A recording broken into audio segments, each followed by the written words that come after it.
Bienvenidos todos a esta nueva charla que organiza la Sociedad de Procesamiento del Lenguaje, Sociedad Española de Procesamiento del Lenguaje, que organiza periódicamente, en principio una vez al mes, el último jueves de cada mes.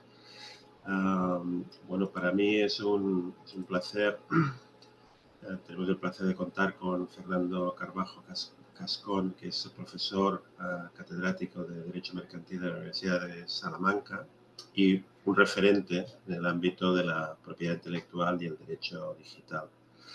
Fernando ha dedicado parte de su trayectoria a estudiar cómo las nuevas tecnologías y en especial la inteligencia artificial pues interaccionan, digamos, con los derechos y las leyes, digamos, que están relacionadas con la propiedad intelectual y el derecho digital.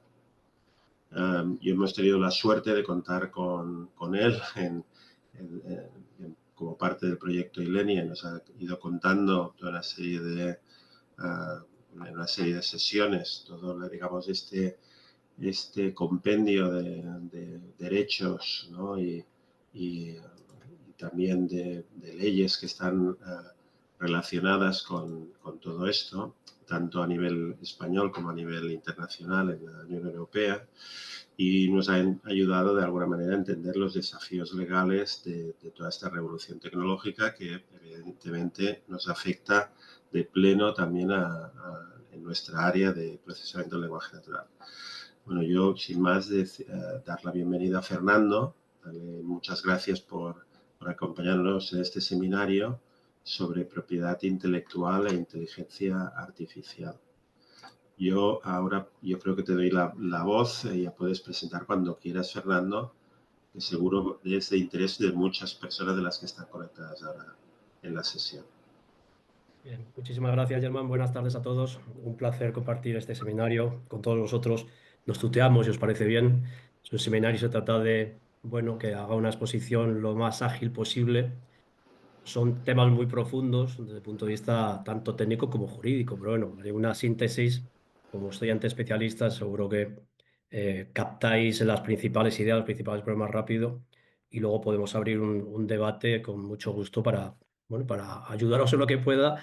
Y yo siempre digo que para aprender, yo también, porque claro, esto va tan rápido y a veces no podemos conocer todos los matices técnicos que a veces nos hacen plantearnos nuevos problemas jurídicos. Voy a compartir una presentación que me permita ir más rápido y no despistarme en detalles. Bien, problemas. Primer problema, que es el que se planteó para los juristas en el momento que apareció la inteligencia artificial generativa. ¿Existe una reproducción en sentido jurídico? Es decir, cuando se llevan a cabo los actos de entrenamiento de modelos de inteligencia artificial, ¿existe una reproducción en sentido jurídico? Por supuesto, reproducciones en sentido técnico hay muchas, pero jurídicamente reproducción, porque jurídicamente siempre hemos hablado de reproducción pensando en una reproducción expresiva de una obra o de una prestación afín, de una interpretación artística, de una fijación fonográfica, audiovisual, expresiva, es decir, que sea perceptible por los sentidos.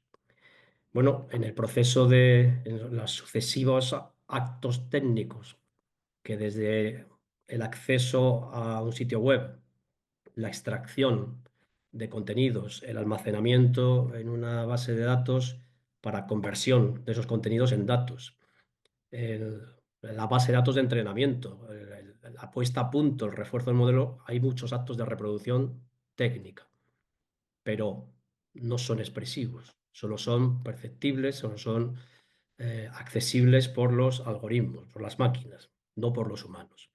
Primer problema. Segundo problema,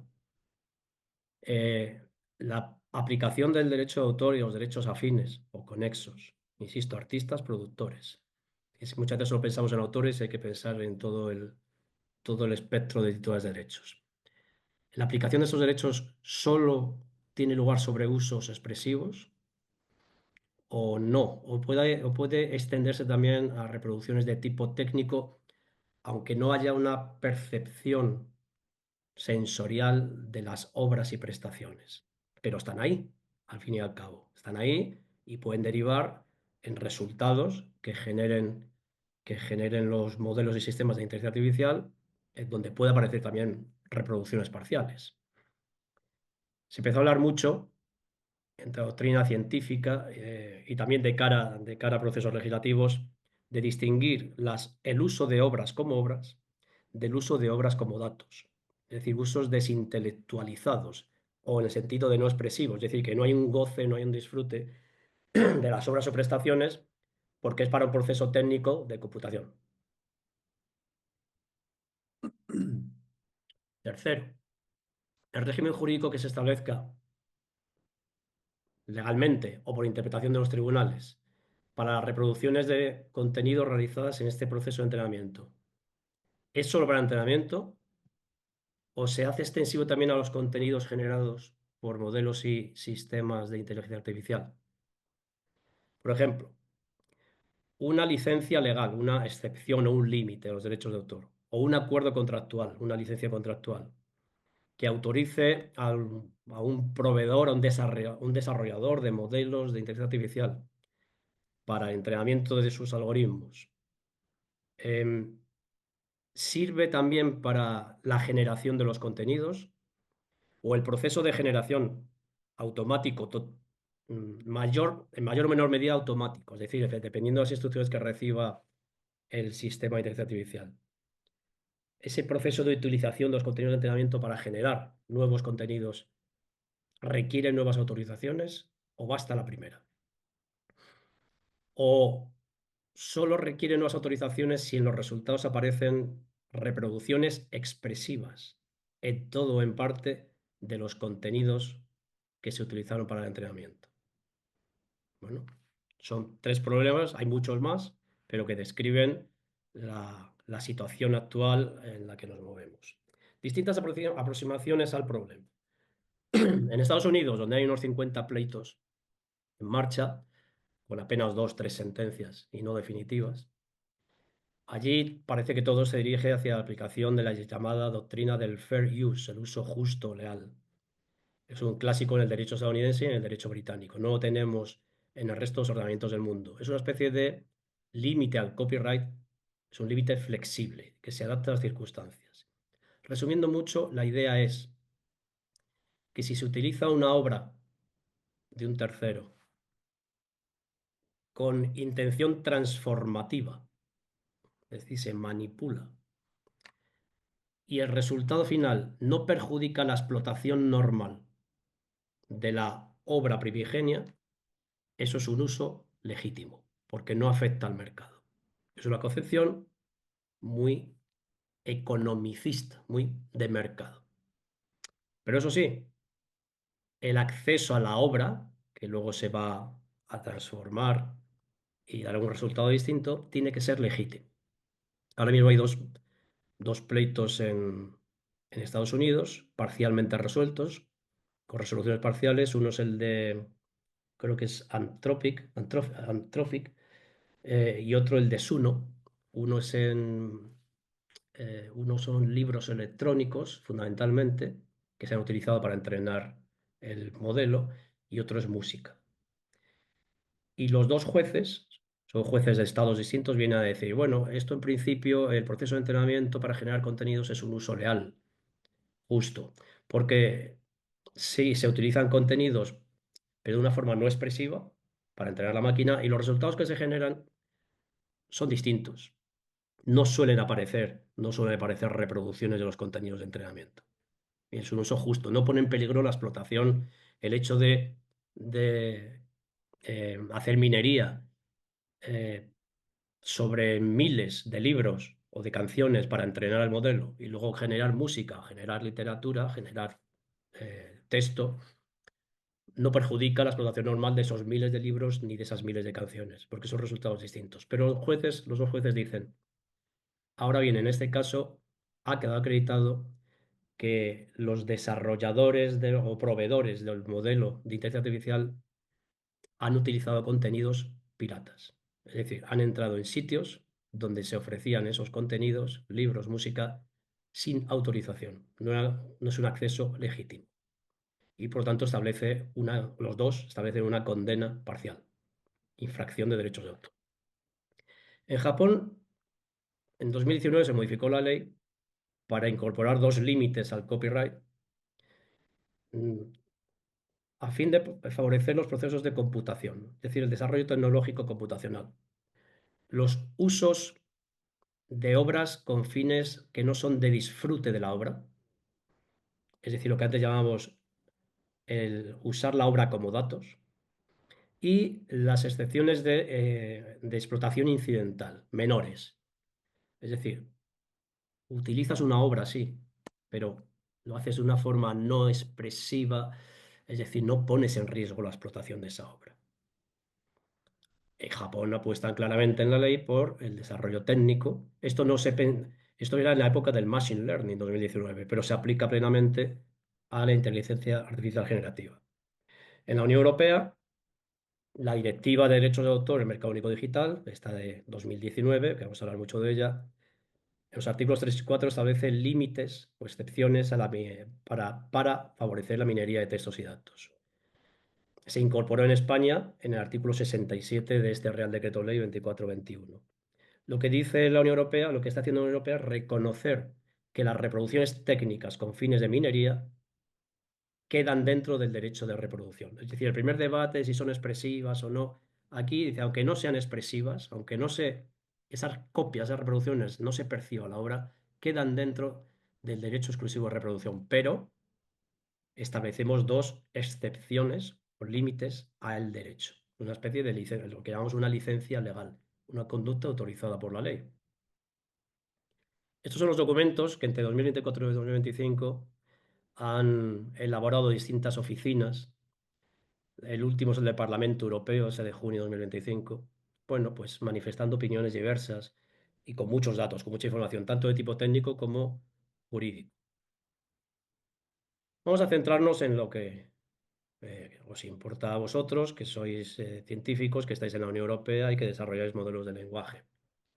La directiva, en esta excepciones de minería, el artículo 2 define la minería de la manera que vemos ahí, la define de una forma bastante amplia, sobre todo en relación con el considerando que está en el preámbulo de la ley, de la directiva considerando 18. Llamo la atención en este último inciso. Dice, la minería se utiliza a gran escala para analizar grandes cantidades de datos en distintos ámbitos de la vida, etcétera. Dice, y también para el desarrollo de nuevas aplicaciones o tecnologías. Insisto, es una norma del 19. No existía la inteligencia artificial generativa. Esta excepción se creó para el machine learning. Tiene importancia por lo que vamos a ver ahora. Este es el límite de minería o de minería de estos datos con fines de investigación científica, perdón, lo que llamamos una obligación, una excepción pura u obligatoria, no condicionada. Y aquí, bueno, nos está diciendo que siempre que el acceso a los contenidos en línea sea legítimo, se puede hacer labores de minería, bien, con fines de investigación científica. Y nada más. Los titulares de derechos no se pueden oponer formalmente a esta actividad. Ahora bien, lo que sí pueden hacer los titulares de derechos es poner barreras a la entrada en esos sitios web, medidas tecnológicas, controles de acceso, robots TXT para impedir el enlace o la extracción, es decir, cualquier medida tecnológica, controles de copia, eso sí pueden hacer. Pero si es un sitio de acceso libre, entonces no podrá impedirlo. O incluso un sitio de acceso previo pago por suscripción. Una vez que te autorizan, no podrían prohibir la extracción con fines de investigación científica. El problema aquí es determinar cuál es el alcance de la investigación científica, lo cual no es fácil, ¿no? Habrá que analizarlo caso a caso. Pero el problema está en esta excepción, en este límite de minería del artículo 4,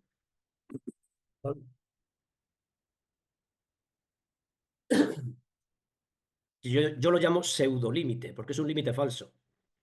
Dice, cabe hacer minería de textos y datos para cualquier otro fin que no sea de investigación científica, con fines comerciales o no comerciales, pero siempre y cuando el acceso a los contenidos web o en línea sea legítimo, otra vez, y siempre y cuando los titulares de derechos de autor y de derechos afines no hayan formulado una reserva o exclusión, lo que llamamos el opt-out. Fíjense, fijaos en el apartado tercero. Que no esté reservado expresamente el acceso por los titulares, dice de manera adecuada, como, por ejemplo, mediante medios de lectura mecánica que sean legibles, detectables por los web crawls, ¿no? Por los programas de rastreo. Aquí está una de las claves de toda la problemática. La prueba de los tres pasos.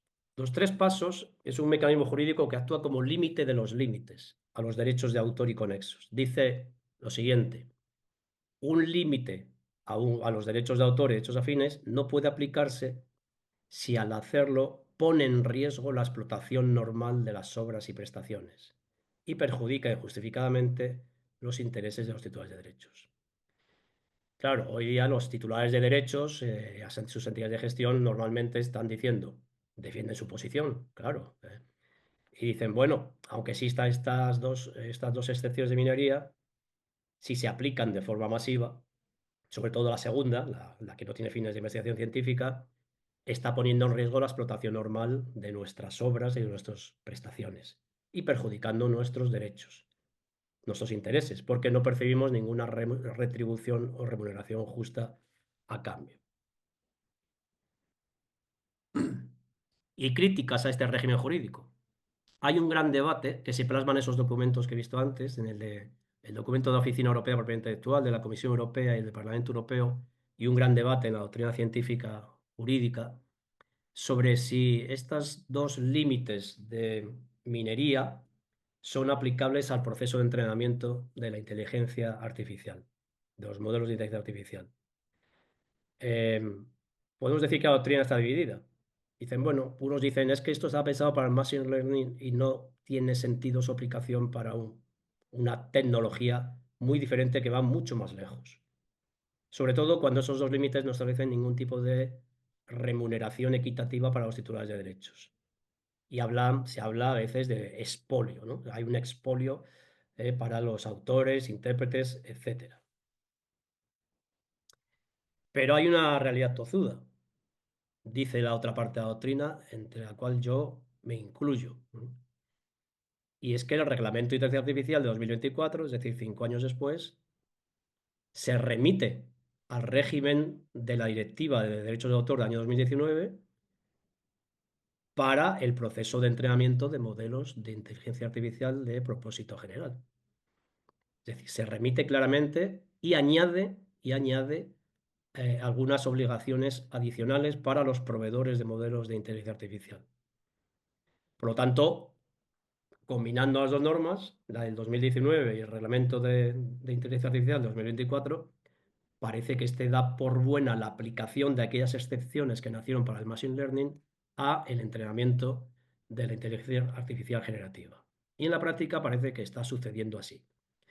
No hay apenas hay jurisprudencia, pero hay una sentencia muy significativa del Tribunal Regional de Hamburgo en Alemania, en el caso Lyon, que conocerán esa base de datos, ¿no? Que se presenta con fines de investigación y de la cual beben muchos modelos de inteligencia artificial del mundo entero, con fines comerciales o no comerciales. Pues ahí los jueces alemanes dicen que desde luego las excepciones de minería de la Directiva de Derechos de Autor del 19 se aplican a todo el proceso de entrenamiento de la inteligencia artificial. Porque hay quien defiende que se aplicaría solo al primer paso, al de la minería, en tanto que extracción de contenidos y almacenamiento en una primera base de datos de preentrenamiento. Pero todo el proceso posterior, la conversión en datos, tokenización, etcétera, etcétera, etcétera, el ajuste fino, tal, todo eso, todas esas reproducciones, ya no habría excepción, entonces sería un derecho exclusivo y habría que pedir autorización a los titulares de derechos. A mí no me parece que tenga sentido que esté autorizado el primer paso y no los demás. Si se autoriza uno es con carácter instrumental para todo el proceso de entrenamiento. Pero insisto que esto es muy discutible. Y en el último informe, que es el del Parlamento Europeo, de junio del 25, se defiende con uñas y dientes que no se aplican las excepciones de minería al conjunto del proceso de entrenamiento, sino solo al primer paso, al de la extracción, al de la minería propiamente dicha. Bueno, el reglamento, como digo, de inteligencia artificial introduce algunas normas, una especie de régimen complementario. No lo hice abiertamente, pero es que se remite varias veces, ¿no? Yo creo que lo da por hecho. Y lo que hace es establecer dos obligaciones para los proveedores de modelos de inteligencia artificial, una de cumplimiento y otra de transparencia. La de cumplimiento se refiere al respeto a las posibles reservas de derechos que formulen los autores, los titulares de derechos, que se nieguen a que sus contenidos se empleen para el entrenamiento de la inteligencia artificial. La segunda es una obligación de transparencia. Los proveedores de modelos tienen que elaborar un informe indicando cuáles han sido los contenidos empleados para el entrenamiento de su modelo. Todo esto se desarrolla en el preámbulo, en estos considerandos 104-108 y en el artículo 53 que habla de obligaciones específicas para los proveedores de modelos, el artículo 53, apartado primero, letras C y D. ¿Qué vemos aquí? Primera, los proveedores de modelos de inteligencia artificial establecerán directrices para cumplir el derecho de unión en materia de derechos de autor y derechos afines, y en particular para detectar y cumplir, por ejemplo, a través de tecnologías punta, una reserva de derechos expresada de conformidad con el artículo 4.3 de la Directiva 2019. Yo tengo clarísimo que está dando por bueno el régimen de las excepciones de minería para el entrenamiento de la inteligencia artificial. Si no, no hablaría de proveedores de modelos de inteligencia artificial. E insisto, no tiene sentido que sea solo para el primer paso, el de la extracción, y todos los demás no. Pero allá hay que establecer directrices, pautas, para detectar esas reservas de derechos y hacerlas cumplir. Opt-out, ¿no? La segunda dice, los proveedores de modelos de inteligencia artificial elaborarán y pondrán a disposición del público un resumen suficientemente detallado del contenido utilizado para el entrenamiento del modelo de inteligencia artificial de uso general, con arreglo al modelo que facilite la Oficina de Inteligencia Artificial de la Unión. Claro, ¿qué es un resumen suficientemente detallado? ¿Qué es? Mm, Aquí vienen las dudas, ¿no? Hay que estar a lo que diga la Oficina de Inteligencia Artificial. Bien, mm, la aproximación a la minería de textos y luego, como paso previo al modelo de entrenamiento, nos pone estas condiciones, ¿no? Cuando hablamos de la extracción para fines de investigación, aquí no cabe la reserva de derechos de los titulares, no cabe la exclusión. Bien. Pero sí que hay una obligación para los proveedores o de bases de datos o de modelos de inteligencia de almacenar con un nivel de seguridad los contenidos empleados, los contenidos extraídos y empleados para entrenamiento. Muy importante, solo se aplica la excepción si se extraen contenidos de fuentes lícitas. Bien. Y no cabe la extracción si los sitios en línea están protegidos por medidas de bloqueo, anticopia, antienlace o antiextracción, ¿eh? En la otra excepción, la de fines distintos a la investigación, sí cabe la reserva de derechos. Insisto que esto es el supuesto más habitual. Digo más supuesto más habitual, no que haya reserva de derechos, sino que los fines de investigación son los menos y los fines distintos de la investigación son los más. Por tanto, el problema se plantea en si hay una reserva de derechos. Em, la cuestión es que cómo se hace esa reserva de derechos, porque la directiva habla de medios adecuados, ¿cuáles? Dice, y a modo de ejemplo dice que se puedan leer por las máquinas, detectar y leer. Muy importante, solo se puede hacer minería desde fuentes de acceso legítimo.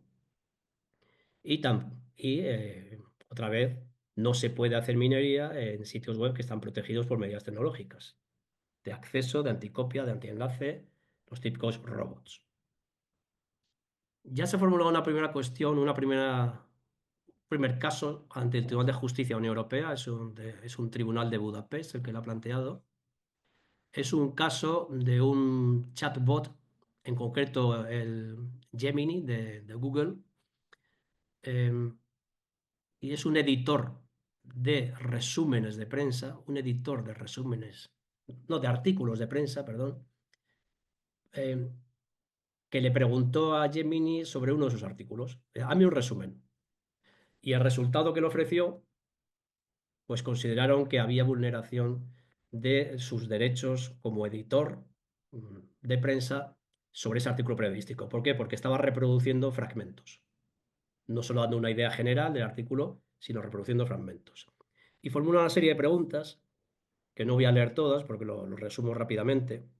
Dice, bueno, cuando, cuando un chatbot ofrece extractos de un artículo periodístico o de muchos, ¿se aplica el derecho de los editores de prensa? Los editores de prensa tienen un derecho conexo ahora para evitar conductas como los de Google News, agregadores de noticias y ahora los chatbots. Segundo, ¿ahí hay una reproducción? ¿O realmente el modelo de inteligencia artificial no reproduce, sino que a través de la observación de patrones lingüísticos elabora un lenguaje similar? Es decir, hay tópicos, hay lugares comunes, pero no reproduce como tal, o las reproducciones son mínimas. Tercero, se aplica la excepción de minería de textos y datos al proceso de entrenamiento del modelo en el que se basa el sistema, el bot.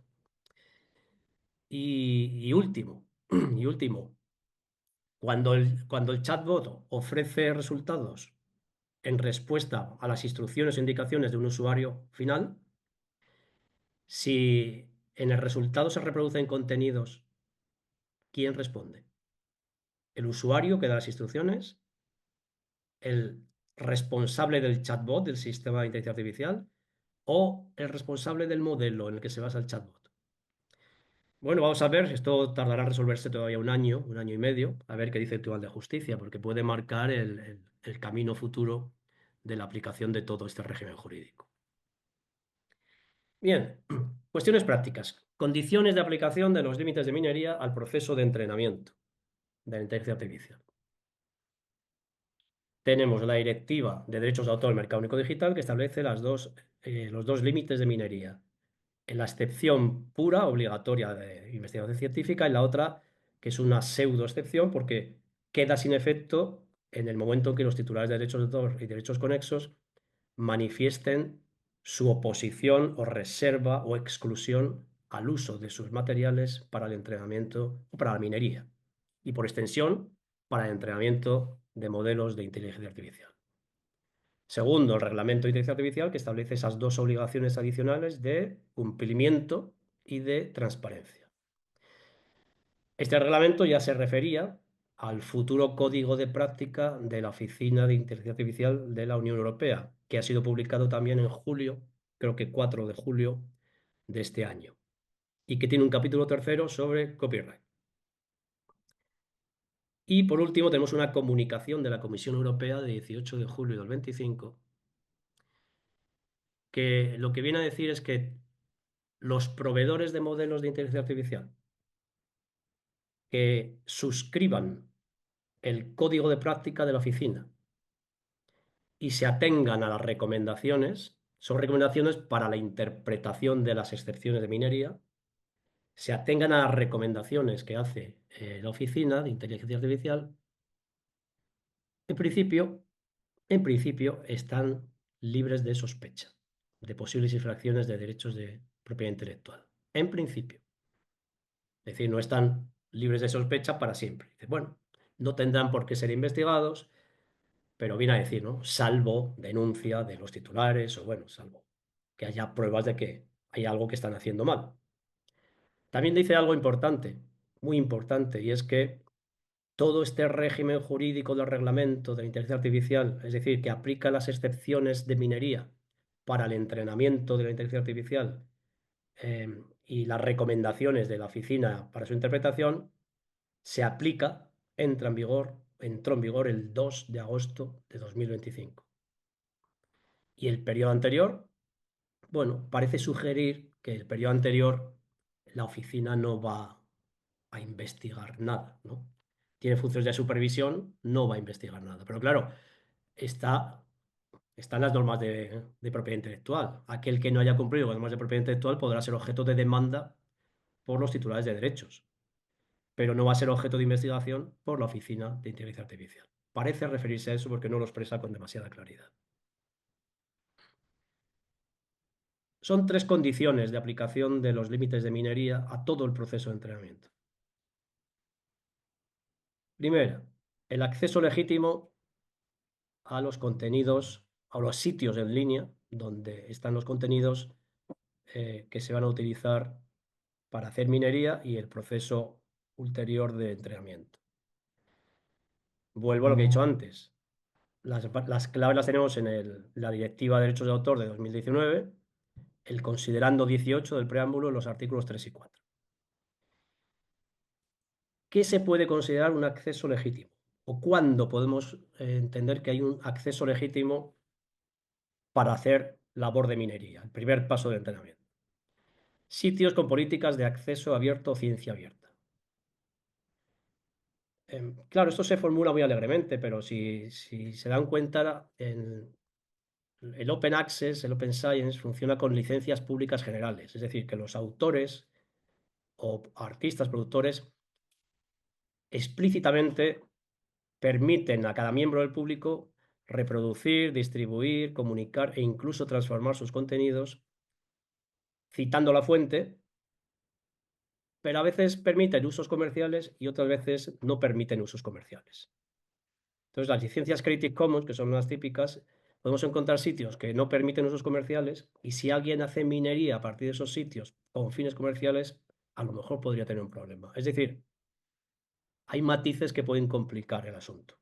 Pero en principio, cuando hay sitios de acceso abierto, puedes acceder y por lo tanto hacer scraping, ¿no? Puedes extraer contenidos para entrenamiento. Luego, sitios web a los que se acceda mediante acuerdo, mediante un contrato de suscripción, de licencia. La cuestión es que, claro, aunque te den acceso, eso no significa que puedas hacer extracción. Dependerá de las condiciones del sitio. Dependerá de las condiciones del sitio.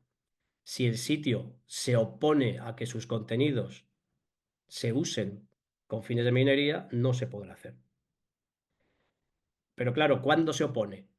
Estará claro que se opone si utilizan medidas tecnológicas que impidan enlazar o extraer, los robots TXT o similares.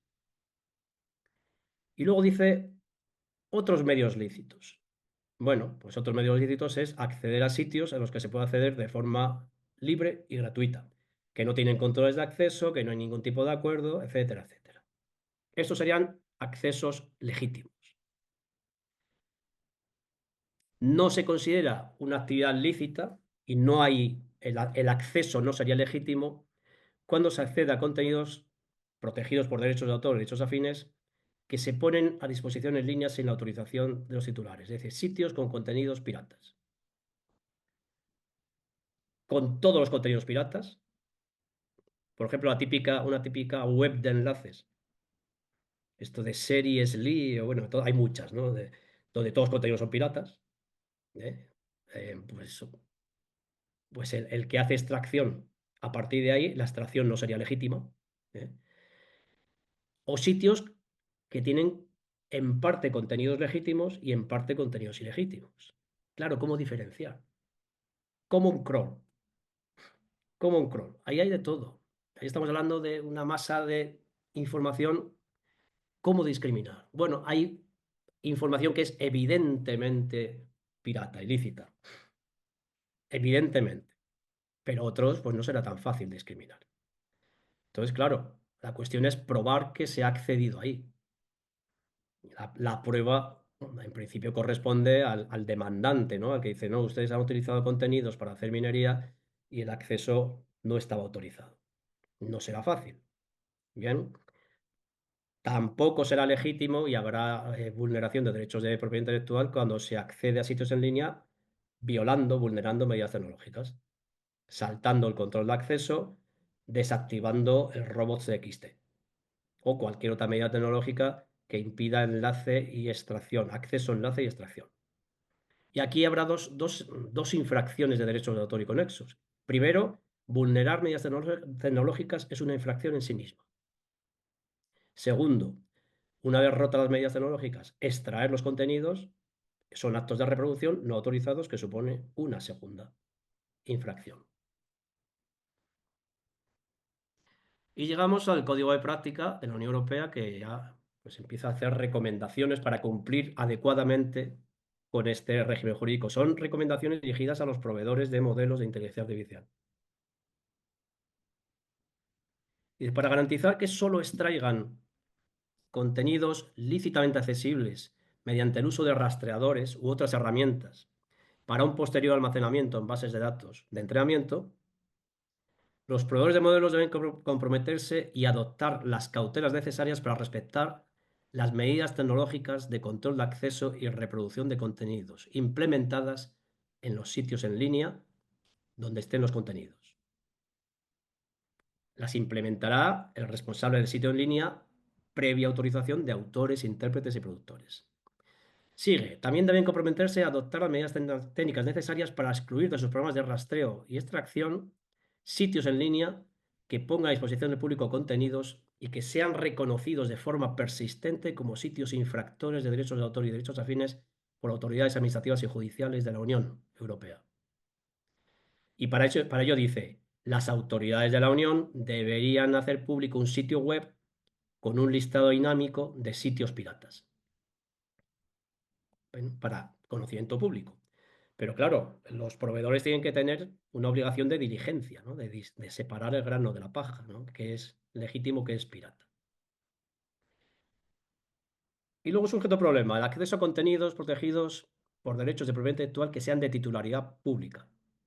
Administraciones públicas, estatal, autonómica, local, organismos públicos, corporaciones públicas y empresas públicas en forma de sociedades anónimas o limitadas. Esto proviene de la directiva de junio del 19 sobre datos abiertos y reutilización de información del sector público, incorpora el artículo 64 del Real Decreto Ley 2421, que a su vez modifica la Ley 37/2007 sobre reutilización de la información del sector público. Esta ley garantiza el acceso y la reutilización de documentos, bases de datos y datos de investigación elaborados o custodiados por el sector público. Se aplica también a documentos de bibliotecas, incluidas universitarias, museos, archivos, documentos de los que sean titulares originarios estas instituciones públicas. ¿Bien? Es decir, cuando sean los creadores, cuando tengan los derechos de autor sobre las mismas. O bien que sean cesionarios, es decir, que un autor les haya cedido los derechos. Es decir, que sean editores, por expresarlo de una manera sintética. Pero esta garantía de acceso y reutilización tiene excepciones.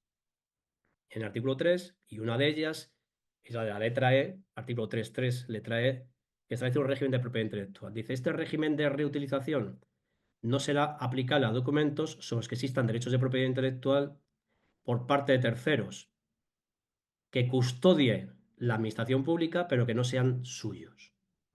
Por ejemplo, Biblioteca Nacional pues tiene muchos documentos allí depositados que los custodia, pero existen derechos de autor de terceros.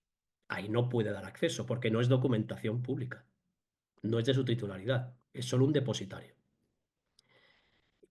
En el caso de los documentos que tengan derechos de propiedad intelectual de titularidad pública, que los derechos de autor pertenecen al sector público, la administración propietaria puede ejercer los derechos de autor como quiera, puede hacer una explotación, pero al mismo tiempo tiene que garantizar el acceso y reutilización pública. Si quiere sacar libros, si quiere sacar libros electrónicos, lo que quiera, pero al mismo tiempo tiene que garantizar la reutilización pública. Y si no estuvieran disponibles en línea todos esos documentos, el artículo 10 de esta ley establece un procedimiento de solicitud para el acceso y reutilización. Hay un compromiso de todas las administraciones de poner a disposición del público en línea toda la documentación pública. Es algo que vienen haciendo desde hace años. Pero si todavía no está disponible, se puede solicitar el acceso y reutilización. Esto es algo que mm, las propias administraciones públicas no han interiorizado todavía. Y es muy fácil decir, uy, no puedo darte acceso porque hay problemas de propiedad intelectual. Bien, no lo han interiorizado todavía. En algunos más que en otras, pero todo, es decir, la política pública de acceso universal en línea, esto no se ha desarrollado todavía como debería. Bueno, la segunda obligación, ya tenemos la del acceso legítimo. La obligación relativa a garantizar el ejercicio del derecho de reserva o exclusión por parte de los terceros frente a la minería de textos, oponerse a la minería de textos y datos. La directiva 19 habla de que los titulares implementen medidas de reserva adecuadas. Dice, como puede ser aquellas que sean legibles por máquinas. Es un ejemplo. Después puede ser otras. Entonces, hablan de la implementación de medidas tecnológicas. En una sociedad tecnológica, bueno, frente a una aplicación tecnológica como son los programas de rastreo y extracción, la primera barrera, lo que más claro le queda al programa, es que hay un control de acceso o una medida que impide enlazar o que impide extraer. Eso sería más eficaz. Pero puede ser otras. Por ejemplo, simples manifestaciones por escrito en una página web, en los términos de uso de una página web o anuncios, diciendo nos oponemos a que sea utilizado estos contenidos para fines de minería. O incluso podrían ser declaraciones públicas en medios de comunicación, como hizo Universal el año pasado y dijo, me opongo a que cualquiera de mis contenidos sea utilizado. ¿Podría servir eso? Bueno, otra vez el código de la oficina, el código de prácticas de la Oficina de Inteligencia Artificial, dice que los proveedores de modelos de inteligencia deben respetar las medidas tecnológicas implementadas en su caso por los titulares de derechos, en particular respetando cualquier denegación o restricción tecnológica. Otra vez habla de restricciones tecnológicas. En particular, pero es que lo deja abierto. No nos da demasiadas pistas. Y luego continúa. Deberán utilizar rastreadores web debidamente programados para identificar y respetar las instrucciones especificadas en sitios en línea mediante medidas tecnológicas para impedir el acceso o el enlace o la extracción. En particular, mediante tecnologías del tipo robots.txt de acuerdo con estas especificaciones técnicas. Siempre, en particular, en particular. Es decir, el esfuerzo que tiene que hacer un proveedor de modelos es sobre todo programar el programa de rastreo y extracción para detectar medidas tecnológicas y respetarlas. Pero dice, bueno, se puede ir un poco más lejos para detectar otras exclusiones, como pueden ser esas eh, declaraciones en los términos de uso de una web o incluso anuncios públicos en una web. Pero parece que se está refiriendo, esto es importante, solo a medidas de oposición o de exclusión en línea, no una declaración pública en el telediario o en periódicos. No. Y luego llama al acuerdo. Llama al acuerdo, ¿no? Sería bueno que hubiera un acuerdo entre los titulares de derechos a través de sus asociaciones y los proveedores de modelos de inteligencia artificial, bueno, para trabajar en común, para crear estándares, etcétera, de medidas de reserva y programas de detección de esas medidas de reserva para su respeto. Bien, y la última, ya terminamos. La tercera obligación es elaborar y poner a disposición del público un resumen detallado del contenido utilizado para el entrenamiento de los modelos de inteligencia artificial de uso general. Nos dice el Reglamento de Inteligencia Artificial, artículo 53.1d, los proveedores de modelos elaborarán y pondrán a disposición del público un resumen suficientemente detallado del contenido utilizado para el entrenamiento del modelo, con arreglo al modelo facilitado por la Oficina de Inteligencia Artificial. Este modelo está en el código de práctica de la oficina en el capítulo 2, normas de transparencia. Bueno, vemos que no parece demasiado exigente. El código de práctica tampoco va mucho más allá, pero resumiendo mucho, lo que viene a decir es que no hace falta un resumen de cada uno de los contenidos extraídos para el entrenamiento de modelos de inteligencia artificial, sino que este resumen debería indicar los sitios en línea de donde se han extraído esos contenidos. De donde se han extraído esos contenidos. Yo lo extraje de esta página web previa autorización, acuerdo de licencia con el titular de derechos. Lo extraje de YouTube. Lo extraje de esta web de esta administración pública que tiene lo que tenga allí. O lo extraje, claro, esto viene lo más delicado, de estos sitios, claro, que pueden ser de dudosa legitimidad, de dudosa licitud. Sitios piratas, o donde hay documentación pirata, o como he dicho antes, ¿no? Bases de datos como Common Crawl, donde hay de todo. Puede haber de todo. Claro, esto debe servir a los titulares de derechos para orientarse. Para orientarse. Es decir, oye, que habéis extraído. Yo no formulé oposición a la minería y por tanto al entrenamiento, pero resulta que mis contenidos los habéis extraído de sitios ilícitos, piratas. Y ahí empieza el proceso para demandar, ¿no? Lo que no se puede hacer, lo que no puede hacer un titular de derechos es decir, he visto que habéis utilizado mis contenidos, aunque sea un acceso legítimo, ¿eh? Ahora me opongo. No, no, ya llegas tarde, ¿no? La oposición tiene que ser previa, no a posteriori, tiene que ser a priori, no cuando ya has visto que los han utilizado. Ahora, para el futuro, si desarrollas nuevos contenidos, bueno, pues puedes formular la oposición. En fin, con esto termino con una reflexión final. Esto es un régimen muy complejo, con mucho detalle, donde nadie está satisfecho, ni los titulares de derechos, ni los desarrolladores de modelos, ni el propio legislador, y mucho menos los jueces cuando empiezan a ver lo que se les ponen los pelos de punta, todo lo que puede venir. Esto tiene que ser sustituido y empieza a sonar cada vez con más fuerza por un modelo que dé seguridad a todos. Es un modelo sencillo que ya tenemos para otras cosas, como el de la copia privada, por ejemplo. Hay que facilitar el desarrollo tecnológico, ¿no? Y hay que permitir la innovación e inteligencia artificial porque esto interesa a todo el mundo. Si no, nos vamos a quedar en la edad de piedra digital. Bueno, pues facilítese.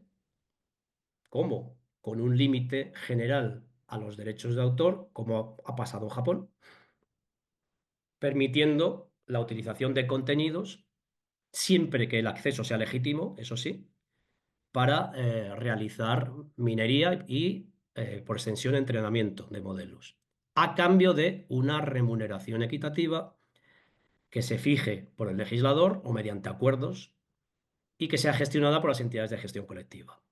Y de esta manera también los titulares de derechos de autor, autores, intérpretes y productores y editores percibirán por igual una retribución justa. Porque ahora mismo lo que está pasando es que los proveedores de modelos o de sistemas más grandes como ChatGPT, etcétera, están negociando con los productores y editores más grandes, con acuerdos de confidencialidad que no se sabe ni cuánto les pagan ni por cuánto tiempo.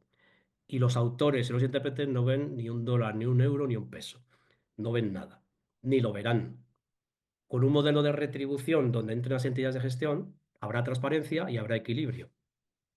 Y también habrá transparencia y seguridad jurídica para quienes desarrolláis modelos de lenguaje, que dices, bueno, aquí ya sabemos cuál es el coste. Ya sabemos cuánto tenemos que pagar y a quién, ¿no? Ahora, bueno, pues ya decidiremos qué contenidos queremos utilizar y en qué medida. Pero da seguridad jurídica. Ahora estamos inmersos en un caos que todo el mundo amenaza con el juzgado, pero es que los juzgados se encuentran con unas normas muy imprecisas, muy poco definidas. Y luego, la cuestión de la prueba. Has utilizado mis contenidos. Oye, ¿cómo lo sabes? ¿Cómo lo sabes, no? Que he utilizado tus contenidos. Hombre, claro, si la máquina ofrece un resultado donde está el contenido de entrenamiento, pues ahí tienes la prueba, que es lo que están diciendo en Estados Unidos. Pero si no, pues eso es una prueba diabólica que decimos en derecho, difícil. Bueno, muchas gracias. Me he extendido un poquito, pero yo tengo tiempo, o sea, que estoy abierto a todas las preguntas que queráis hacerme. Muchas gracias. Bueno, muchísimas gracias a ti, Fernando.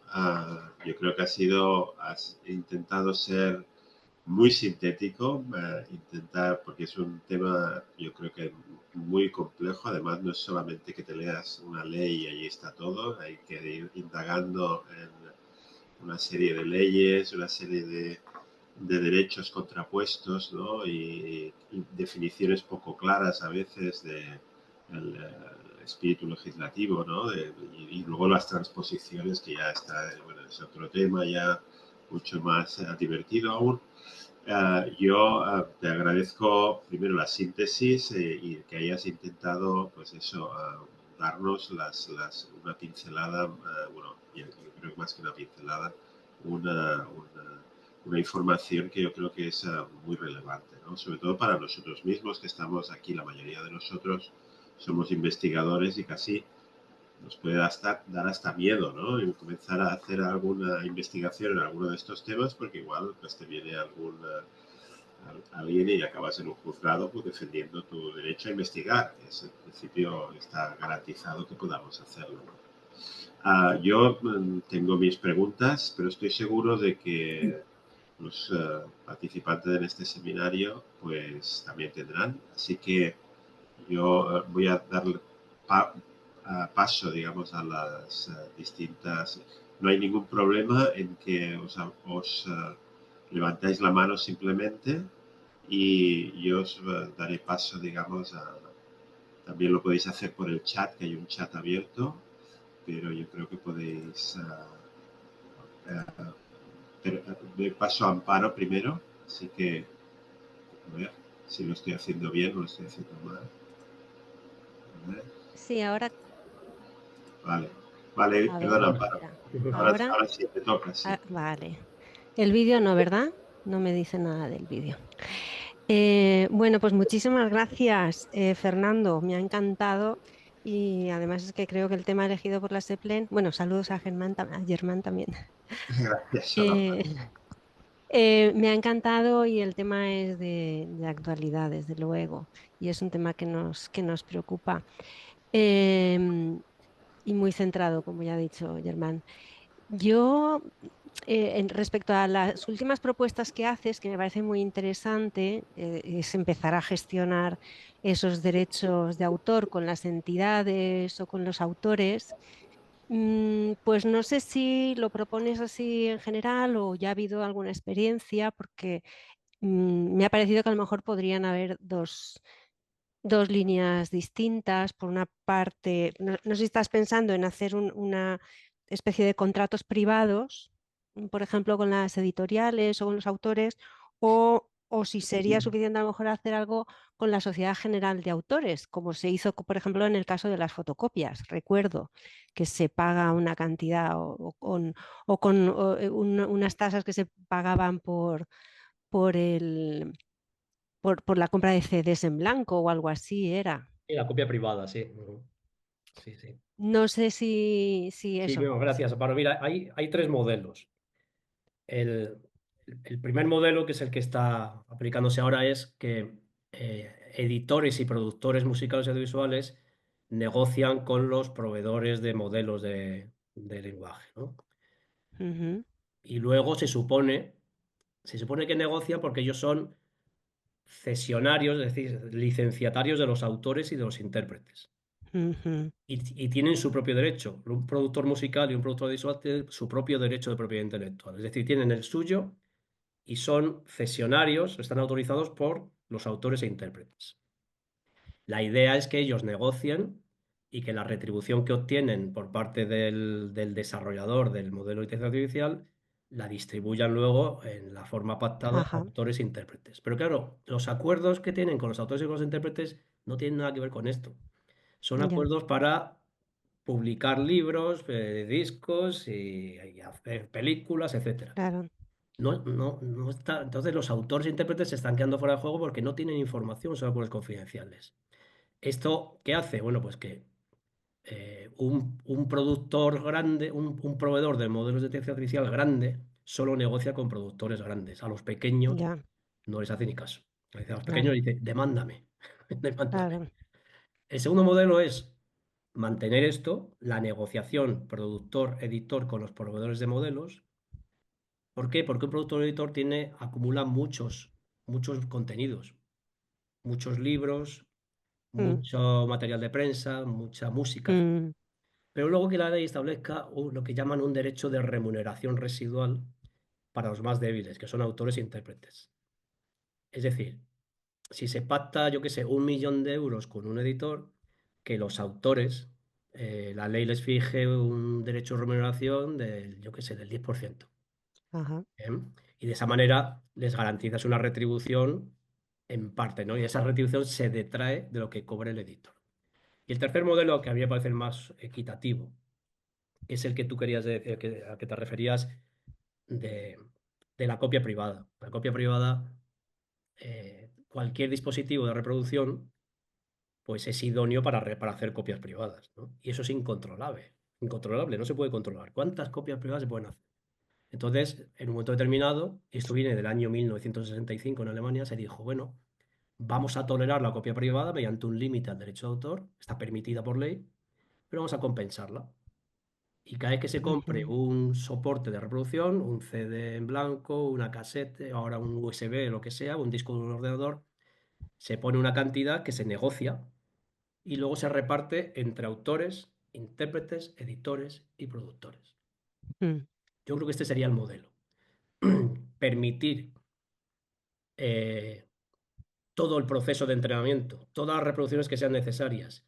Lo llamamos minería o lo llamemos de una forma más amplia, ¿no?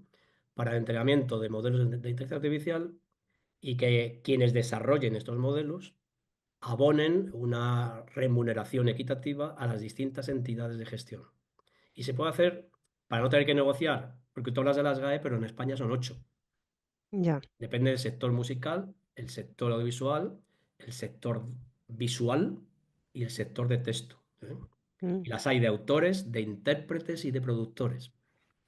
Entonces, bueno, dependiendo de cuál sea el modelo, unos serán con con la música, otros con audiovisual, y otros Ya. con el texto e imagen. Bueno, pues en vez de negociar con 2 o 3 o 4 o 5, pueden hacer una ventanilla única. Es Vale. decir, una única ventanilla donde todas las entidades se agrupen para negociar con los proveedores de modelos. Esto reduce los costes de transacción, los costes de negociación y permite bajar precios. Yo creo que esto es el futuro, debería serlo, pero solo en la Unión Europea, porque este modelo no existe en Estados Unidos, no existe en Japón, existe apenas en la Unión Europea y si acaso en Latinoamérica.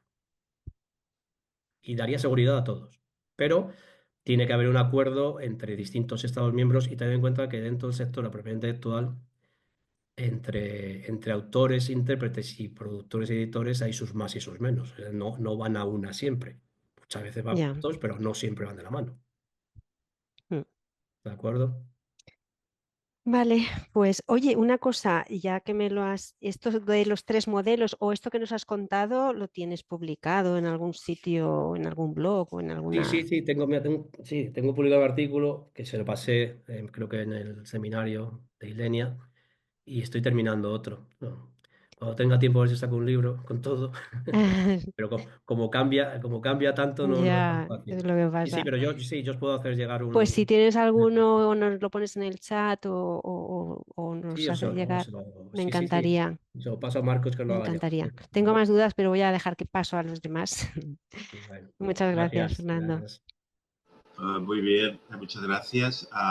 Creo que también tenemos la mano levantada de Paolo. Paolo.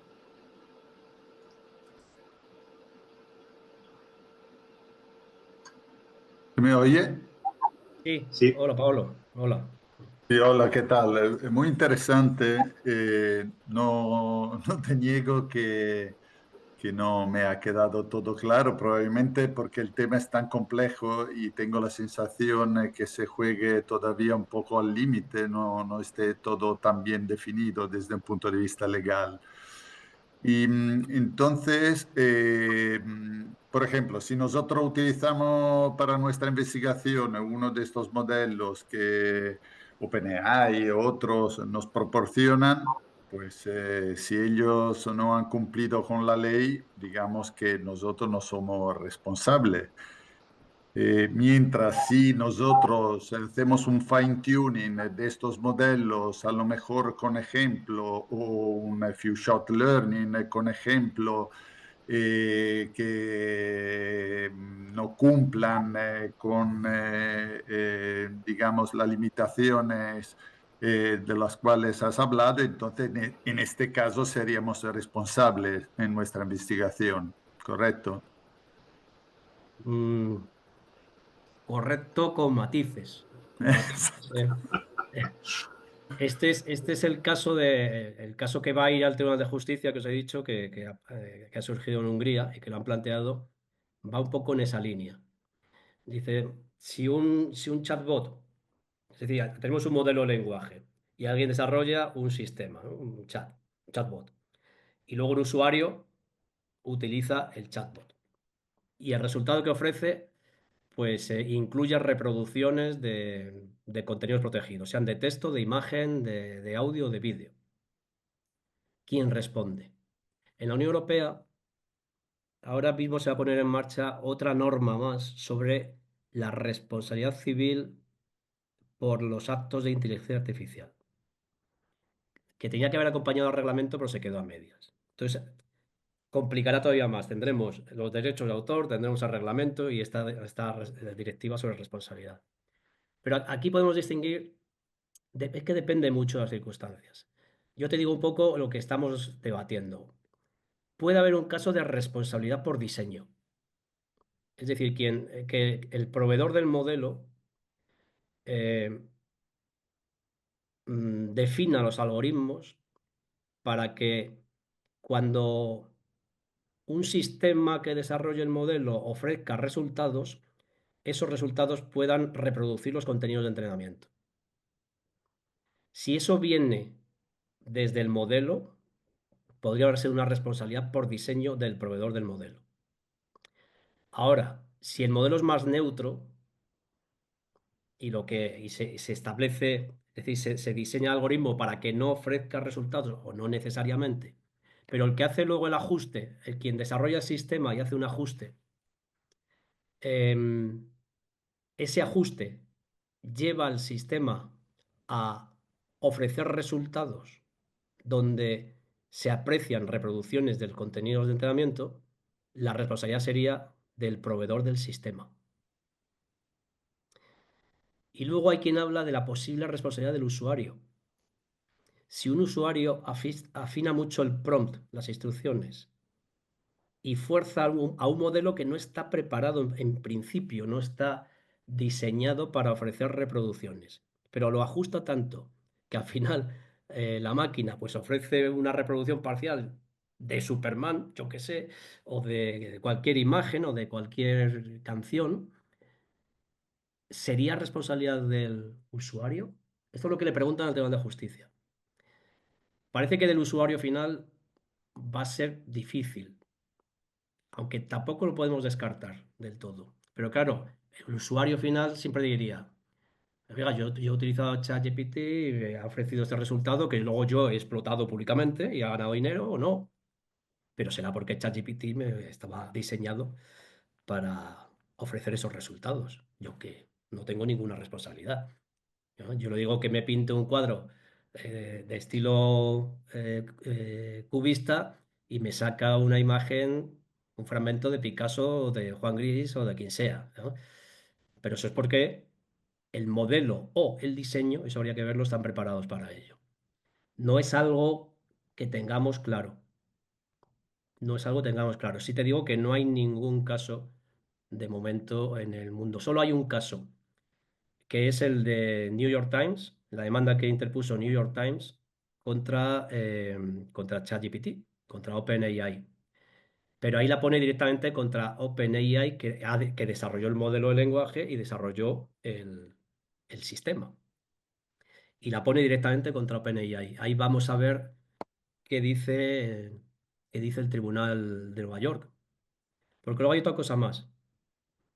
Los resultados que ofrece un sistema de inteligencia artificial, mm, aunque haya reproducciones parciales de contenidos, el Tribunal de Justicia de la Unión Europea dice que con utilizar 11 palabras de un texto o 3 segundos de una canción es un acto de reproducción que requiere autorización y si no, vulnera el derecho de autor. Esto lo puede hacer la inteligencia artificial fácilmente, claro. Pero también la legislación de derecho de autor tiene excepciones que podrían utilizarse. Por ejemplo, que ese contenido, aunque haya reproducciones, sea paródico. Si es una parodia, estaría protegido. Si lo que ofrece el sistema es una parodia, estaría fuera del derecho de autor. Y ahora hay un caso del tribunal sobre el pastiche. El pastiche es una mezcla. Dices, yo detecto aquí una obra de varios autores, fragmentos mezclados. Pero si tienes claro que es una mezcla de todo, una especie de collage, el pastiche también quedaría fuera del derecho de autor. Aunque esto todavía está pendiente de lo que decía el tribunal. Y claro, esto lo puede hacer la inteligencia artificial perfectamente también. Un pastiche donde aparezca una cosa mezclada con otra y además allá. Es decir, es que la casuística es enorme. Ahora, si un modelo o un sistema sistemáticamente, en respuesta a las instrucciones de los usuarios, ofrecen resultados con contenidos protegidos, entonces ahí no se libra. Pero yo diría que las demandas van a ir sobre todo, más que contra el proveedor del modelo, salvo que se pueda ir a ese concepto que he dicho de la responsabilidad por diseño, van a ir más contra el proveedor del sistema, porque lo que llega al público al final es el sistema, no el modelo de lenguaje.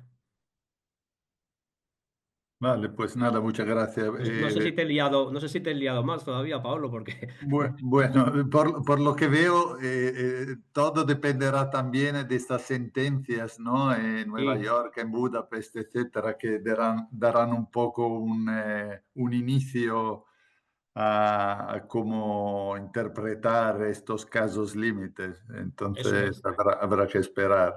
Eso es. La de Bueno, Nueva York no, se espera para dentro de poco, creo, pero la del Tribunal de Justicia en Europa, yo creo que un año todavía, salvo que le den preferencia, un año, pues. Y bueno, y siempre a expensas de un cambio legislativo, ¿eh? No hay que descartarlo. pues nada, muchas Gracias. gracias. Gracias a ti.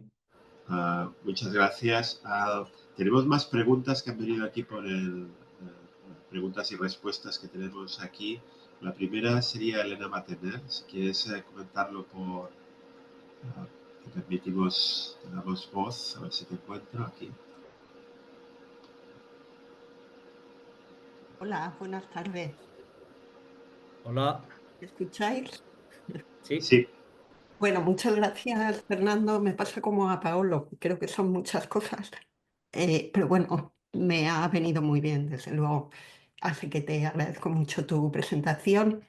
Y nada, yo quería hacer una pregunta con respecto a los artículos, antiguos artículos 83, ahora artículos 60 de las universidades con empresas. Si desarrollamos algún tipo de producto de este tipo, ¿se entiende que es investigación o es comercial? Buena pregunta, Elena.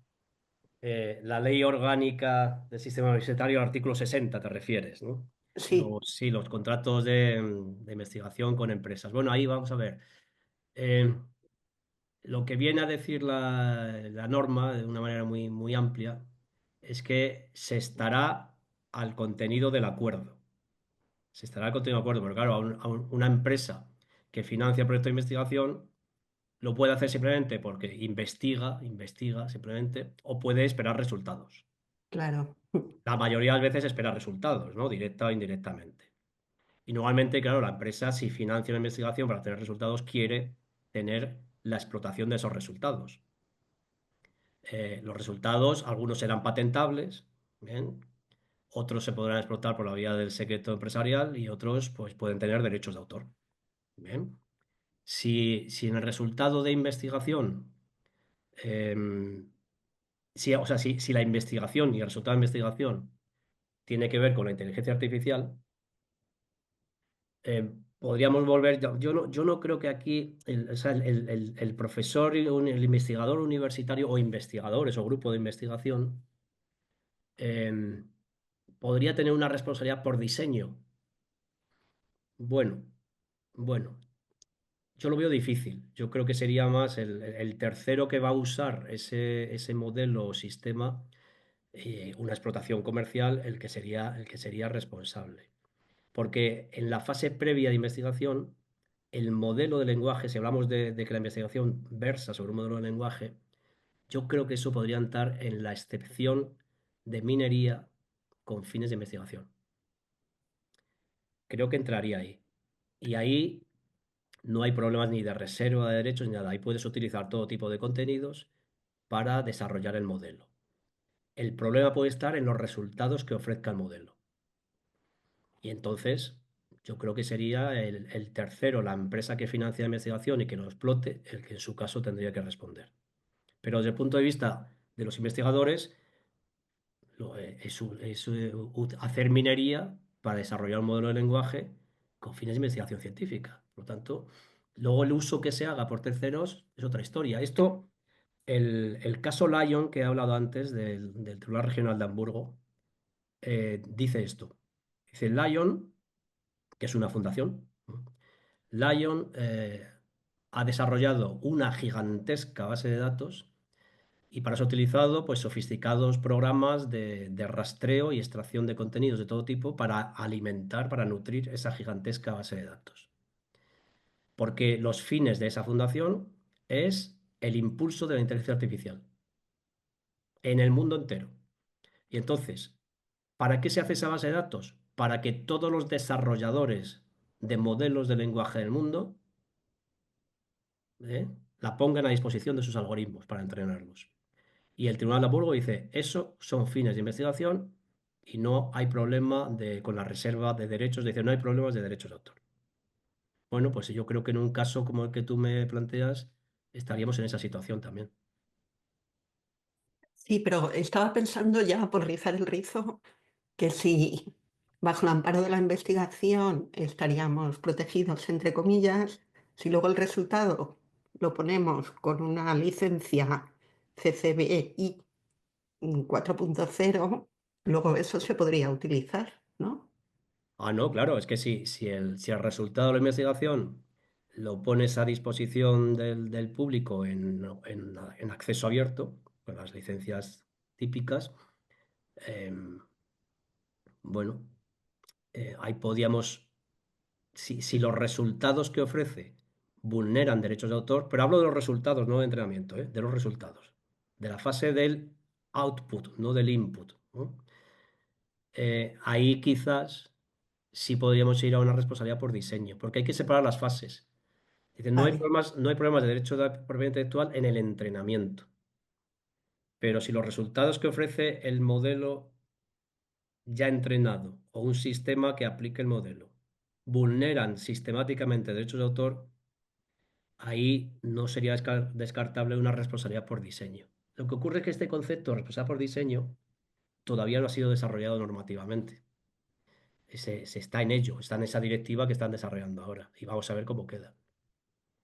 Entonces, claro, que pueden ser situaciones muy diversas y aquí no se puede dar una respuesta ni contundente ni general, dependerá del caso.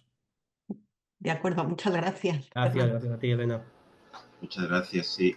También tenemos una pregunta de Maitane.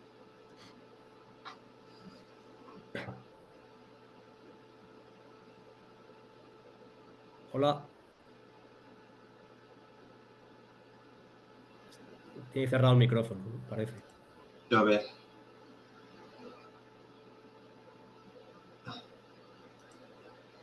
Espérate, a ver que no veo ahí ahora aquí. También tenemos otra de Aitziber, mientras podemos igual. Aitziber.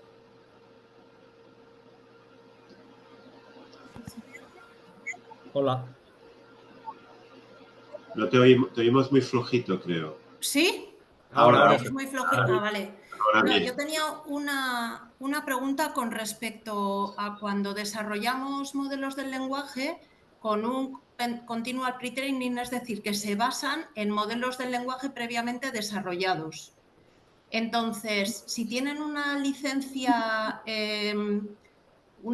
Apache entonces nosotros podríamos generar una licencia Apache también, ¿verdad? Es decir, las restricciones que los modelos generativos que nosotros generemos a partir de unos modelos generativos iniciales no pueden tener una licencia más restrictiva que el original, ¿sí? Pero no menos restrictiva, ¿verdad? Bueno, estos serían los modelos de lenguaje en cascada. en la filosofía del Open Access, en términos muy amplios, luego ya hay distintos tipos de licencias, las Creative Commons, las Apache, etcétera, etcétera. Em, hay que estar siempre a la licencia de origen. A la licencia de origen.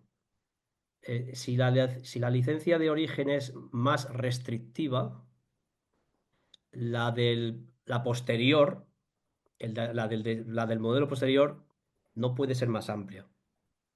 No puede ser más amplia, porque te está restringiendo de inicio. Si es más amplia la de origen, puede que la posterior se pueda restringir. Pero es que depende. Claro, este tipo de licencias eh, puedes encontrar modelos muy diferentes. Modelos muy diferentes. Entonces, algunas te permiten que hagas un uso muy amplio del primer modelo, del primer contenido, y otras te dicen hasta aquí solo. Entonces no puedes ir más lejos. No puedes ir más lejos. ¿Me explico? Porque, insisto, es que también puedes encontrar un poco de todo, un poco de todo. Pero en principio, en todo el Open Access es así. Si el contenido de origen, en este caso, un modelo de lenguaje en origen, que puede ser utilizado para desarrollar otro modelo de lenguaje, y luego sistemas. Si se hace con licencias generales de tipo Apache o cualquier otra, hay que estar a la licencia original. ¿Qué te permite hacer la licencia original? Pero la idea es esta. Si la licencia original o la licencia del producto original es muy amplia, entonces las posteriores podrás acomodarlas. Pero si es muy restrictiva, no puedes ir más lejos. Vale, era lo que pensaba, pero era por confirmar. Muchas gracias. Gracias a ti. Mira, a que Maitana no se la oía, te hago yo la pregunta, que teníamos aquí en el chat. Y yo creo que con esto vamos a terminar, que no quiero tampoco aquí para estar mucho más rato. Yo creo que es muy, muy interesante. Vamos a comentar esta última pregunta. Dice Maitane, buenas tardes, gracias por la charla. Quería hacer una pequeña confirmación de que he entendido bien lo último que has mencionado cuando has hablado de eso. Ahora dice, a la hora de dar atribución a los contenidos utilizados en el entrenamiento de un modelo generativo, en caso de hacer crawling de una web lícita y adquirir artículos con licencia CC, por ejemplo CC BY, ¿no? Internacional, por ejemplo, ¿sería suficiente con especificar la web de la que se ha sacado los contenidos con dicha licencia? Dice, ¿cierto? Es decir, no sería necesario citar uno por uno los artículos con esa licencia, entiendo. Dice, muchas gracias. Sí, eso parece. No lo tenemos, no es seguro al 100% porque ese concepto de resumen suficientemente detallado, el propio reglamento dice que esto se desarrolle por el reglamento, por el código de práctica de la oficina. Pero es que el capítulo de transparencia del código de práctica tampoco lo deja muy claro, pero parece que esa es la idea.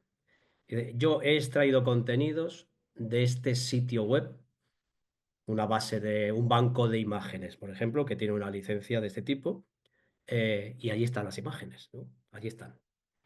Porque claro, eh, exigir, identificar cada uno de los cientos de miles de contenidos de los que se puede hacer minería y almacenamiento, pues el coste de la investigación, primero, luego de la producción, se dispara, ¿no? Es un poco esquizofrénico. Claro, eso es lo que piden los titulares de derechos, máxima precisión. Pero yo creo que el legislador de la Unión Europea, el término es conscientemente ambiguo. Resumen suficientemente detallado. Entonces, dígame de dónde ha sacado, cuáles son las fuentes, de dónde ha sacado los materiales para el entrenamiento. De todas estas webs. Pues muy bien, me sirve, ¿no? Lo que quieren identificar, yo creo que también están pensando en, esto está vinculado, creo que lo he dicho, con, a la hora de identificar los sitios de donde has accedido y has extraído, pues que se puede identificar si hay materiales piratas, es decir, ilícitos, o no, si ha habido reserva de derechos en esos sitios o no. Porque lo de la reserva de derechos es otro debate. Y de que se haga una reserva de derechos con medios adecuados. Y hay quien dice, no, por cada contenido tiene que haber una reserva de derechos. Y otros dicen, no, la reserva de derechos, es decir, la exclusión de la minería, tiene que ser de la web en su conjunto. Y sin embargo, puede que ni una cosa ni otra. Porque si la web de acceso es de un editor, de un productor, de una universidad, que tiene el control de todos los contenidos, se entiende que podrá hacer una declaración o una reserva de derechos para todo. Pero ¿y si es una plataforma digital donde son los usuarios, los autores, los intérpretes, los editores, los que suben sus propios contenidos? Entonces ahí habrá que ver habrá que atender a cada uno de los contenidos. Es que podemos tener escenarios distintos. Si es una plataforma digital donde hay contenidos diversos, pero no hay un control del contenido global por la plataforma, habrá que estar a cada contenido. ¿Quién ha hecho reserva? ¿Quién no? Si es la web de una misma institución que tiene el control de todos los contenidos, entonces con una única declaración, aquí prohíbo la abstracción. O no digo nada, con una única declaración serviría. Pero vamos, yo creo que en concreto tu pregunta, pues ya te he dicho, no se refiere a hacer un listado detallado de cada uno de los materiales de entrenamiento, sino de dónde se han extraído. Con esta precisión que te indico, porque puede ser que haya plataformas que haya distintas, unos hacen reserva, otros no. Pues muchas gracias, Fernando. Yo, nada, felicitarte otra vez. Ha sido, yo creo, un tema súper interesante, súper actual. Yo creo que además esta charla yo creo que la podemos volver a repetir de aquí unos meses y habrá cambiado la situación, habrá nuevas leyes, igual que habrá nuevos modelos y tal, y habrá un estado de la situación bastante diferente también. Pero bueno, en cualquier caso, yo creo que nos has dado una lección magistral, digamos, de estos temas que yo creo que buena falta nos hacen, ¿no? Esto va a quedar grabado y va a quedar a disposición digamos, de la comunidad y de todos los interesados. Y bueno, siempre además te conocemos, ya podemos siempre consultarte cosas o acceder y preguntarte o cuando tengamos dudas de cualquiera de estos tipos, que está claro que tampoco tienes todas las respuestas porque esto ya, como has dicho, al final los jueces, pues en algunos casos tendrán que determinar las circunstancias, hay incluso casos abiertos que marcarán jurisprudencia, me imagino, y está claro que hay acciones que van a tener que tomarse en cuenta, ¿no? Nada, una charla, yo creo, sí, fantástica. Yo también, bueno, simplemente deciros que esto también estaba, digamos, promovido por no solo la Sociedad Española precisamente del Lenguaje Natural, sino también por el proyecto ILENIA, donde hemos tenido el placer también de contar con Fernando para explicarnos todas estas digamos, todo este lío monumental que tenemos aquí en Europa, que no parece que nos lo hemos creado nosotros mismos. En Estados Unidos parece, en Japón, que lo han resuelto de otra manera. Y eso también crea una ventaja competitiva, yo creo, que tendremos que pensar cómo resolver. Bueno, yo creo que ahora ya toca presentar la charla de la próxima charla, que va a ser en otra...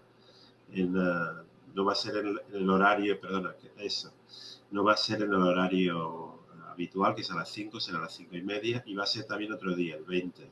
Y va a ser una charla muy interesante porque va a ser la del premio digamos que ha recibido el premio de la tesis doctoral de la Sociedad Española precisamente del Lenguaje Natural, que se celebró en Zaragoza y se libró en Zaragoza en la pasada Congreso de la Sociedad. Así que os esperamos allí, será seguramente muy interesante y yo creo que hay que promocionar también pues, las investigaciones de los científicos jóvenes. Así que, pues nada, os emplazo a la próxima sesión y os doy gracias a todos y en especial a Fernando, que nos ha dado una charla, yo creo que además muy necesaria y muy buena además. Oye, está claro que ha sintetizado mucho, pero hay mucha tela que cortar aquí. Muchas gracias. Muchas gracias, Germán, a vuestra disposición. Como bien has dicho, a lo mejor en torno a unos meses como decía Mario Benedetti, cuando tenía todas las respuestas, me cambiaron todas las preguntas, ¿no? Exactamente. Pues ¿Quién muchísimas gracias. Un saludo a todos, gracias. Y aplausos de mi parte. Muchas gracias, un saludo. Hasta luego. Hasta luego.